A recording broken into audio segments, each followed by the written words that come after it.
And another thing, stop apologizing. Why does everybody apologize for everything that they say? I mean, what good does it serve? Does it cleanse your soul? Does it make your opponents feel better? From what I've seen, the only thing it does is give ammunition to your enemy. Let's consider what apologies have done for people. For example, Hillary Clinton. She backpedaled and apologized for saying that she was going to put the coal industry out of business, which was actually a good idea. Get us on cleaner energy, save the planet. But she didn't say she was going to put everybody out of work. She did mention she would try to get coal miners into jobs that were cleaner and healthier for themselves and more prosperous. She backpedaled and apologized. And what did it get her? Not president. And if you can't stick to your guns, then you don't deserve to be president.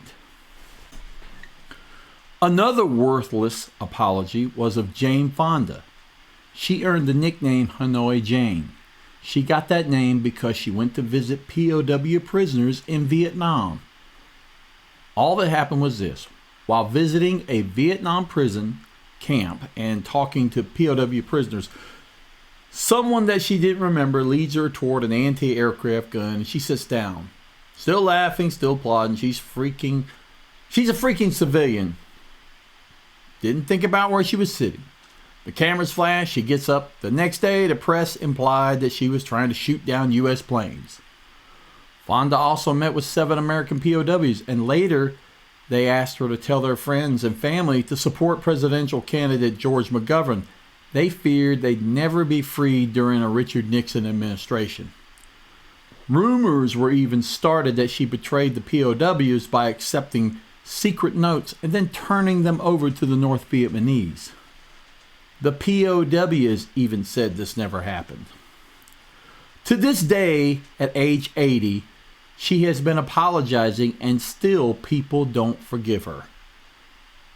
She should have just said, hey, I sat down on an aircraft gun, not realizing right away what it was. They took a picture. That's the end of it. It happened. I can't take it back. I'm sorry, but if you can't forgive me, then go fuck yourself. And let's not forget about Kathy Griffin. Remember her? She was that lady who took a photo of herself holding the head of Donald Trump. Now, it might have been tasteless. It might have been disrespectful. Might have even been funny. But there's one thing that it definitely was, and that was freedom of speech. Now, she got a huge backlash from everybody, even the Democrats. And when she apologized, what did it get her? Got a lot of her shows canceled in America. Got her uninvited from CNN.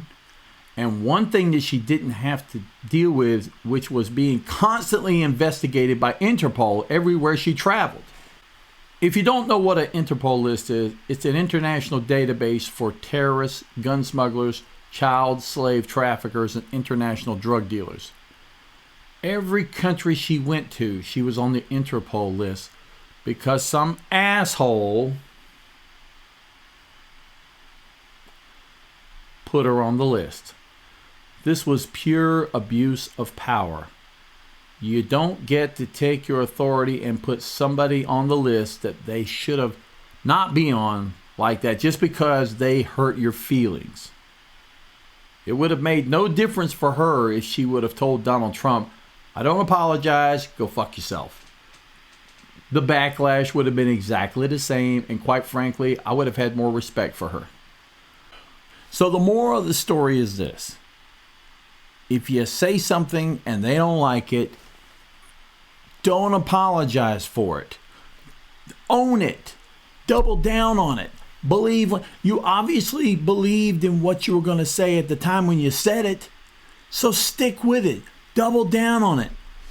Republicans double down on everything they do, and they do a lot of bad things, and then they turn around and own it. And that's why they stay respected, because they don't change. They don't backpedal. Never backpedal. And that's the moral of the story. Signing off.